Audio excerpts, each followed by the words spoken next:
What is happening? Welcome to another pitcher video breakdown. My name is Nick Pollock of PitcherList.com, the #1 place to do your pitcher research. I'm not joking. If you haven't seen our player pages, we have StatCast data and more metrics on top that give you a better understanding of what guys do. Stop using StatCast sliders.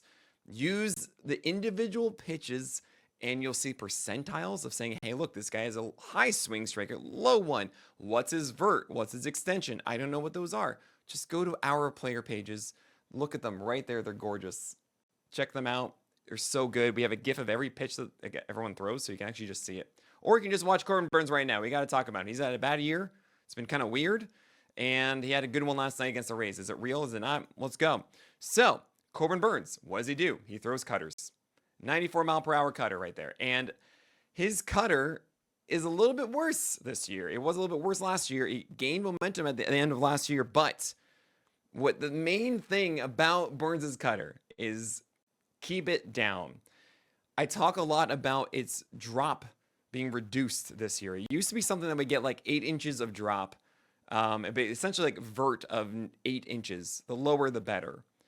But the last year was like 12 inches to 13 inches of vert, which means that's 4 to 5 less or fewer inches of drop. And this year we've seen pretty much the same.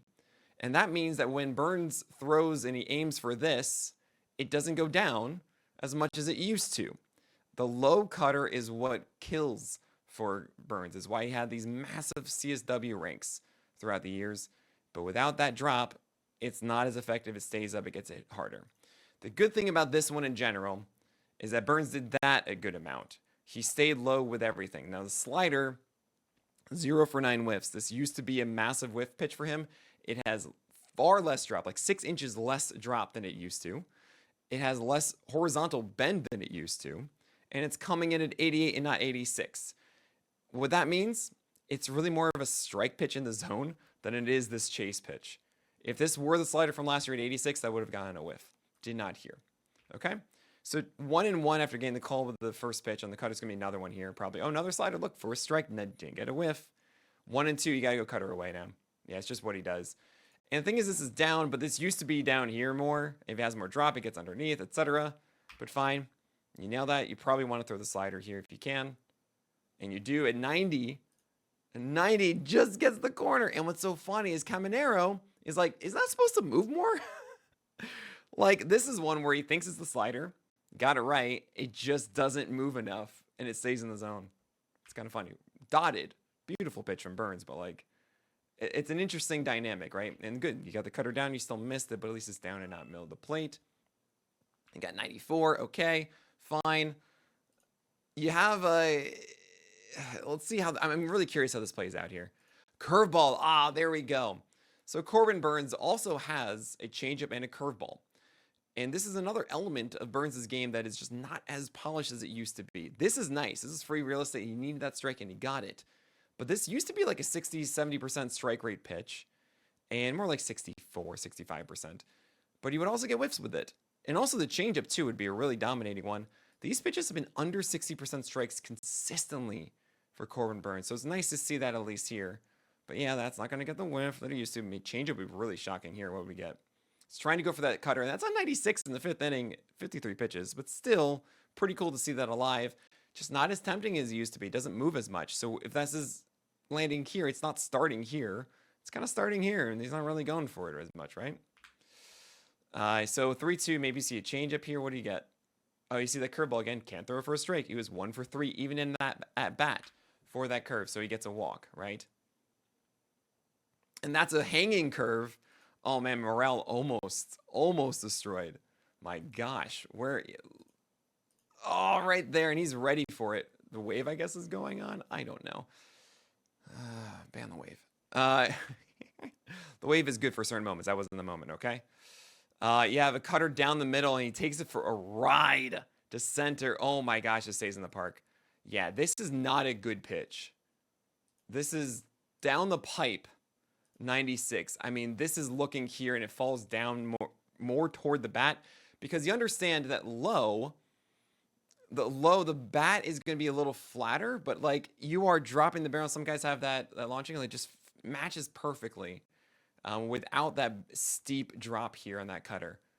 It doesn't get underneath it, right? It gets it so that the golfing swing works.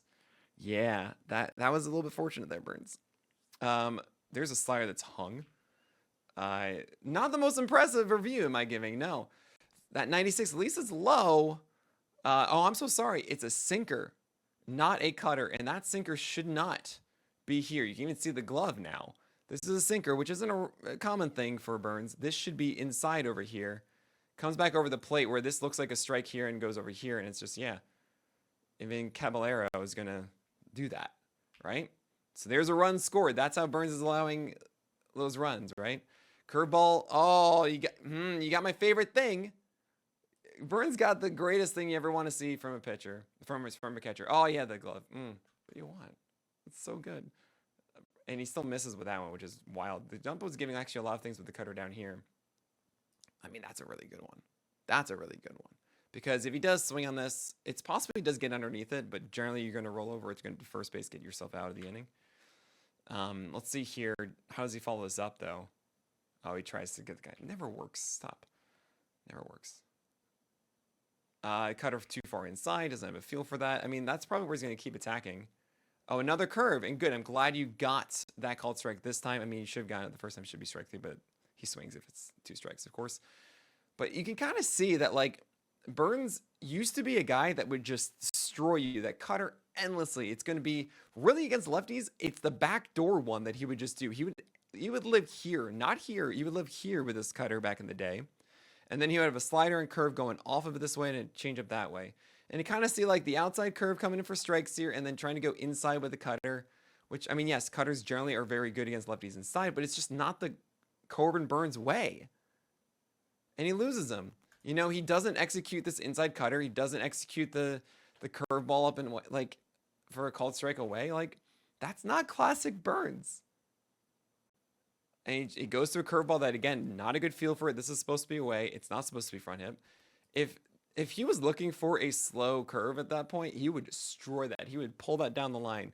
Front hip breaking balls, front door breaking balls are generally not a good play because if guys are expecting anything slow, they can just essentially step in the bucket, which is your when you go towards the pitcher, you open up. But I mean, that's really the only things you see before the majors. You go forward, you stay in on it, bam, you crush it, that kind of thing. Slider trying to go away, that was not the changeup. It was just a bad camera angle that made it look like it had horizontal movement. He's just not executing these pitches at all. 2-1 here. That's a cutter away that had some more lateral movement, and that's why you get this off the end of the bat foul. And you see that. And you see a swing on that. If you can execute a slider, you get him because he's willing to swing at something along the line here, which means you go off of it. I would say you throw another one just lower is what I would do here against Jansen. Oh, that's a big curve, and that's a nice one. That's a really good one. That's the best curve I think he threw this entire inning. But you can see it, right? Corbin Burns used to be a guy that would just destroy you with incessant cutters, spotted well, so hard to hit, and then would throw a slider, honestly, like 10% of the time, 15% when he would want to in 2 strike counts and just destroy you. It would be like a 25 to 30% swing strike rate pitch. The curve and the changeup would be reserved more so for left-handers, and it would be that nullifier to when you are consistently looking for that cutter and just be like, here's a changeup off of that. Here is the curveball that acts like that slider, relatively for lefties as opposed to the slider for righties. But we're not really seeing precise Burns. We're not really seeing a cutter that is a destroyer of worlds. And even though it's at 96, that's cool. It just doesn't have the precision. It doesn't have the same drop. So I'm not super encouraged by Corbin Burns. Do I think that he's going to be a productive starter? Absolutely. I think he's going to be good. I think he's going to be just a solid arm for the Diamondbacks that they got, etc. But I don't see him as a top 5, top 10 pitcher right now. And I think the days of him being a guy hinting at a 30% strikeout rate, those days might be over. So Corbin Burns, I think you guys can see how some of it's still there, but not quite as demonstrative as he used to be. I don't know. I'm defiant. I'm trying to find the right D word that I'm looking for. Dominant, but really, yeah, you get the idea. That is it for today. Make sure you leave in the comments who you want to watch next. I know people asked for Burns before. Also, We're getting so close to 10K subs. Let's get there. Please help me get there. That's the first major step is to get to 10K. Then we can get to 100K. All right, get us that lovely golden plaque from YouTube. But that is it. So my name is Nick Pollock, and get out of here.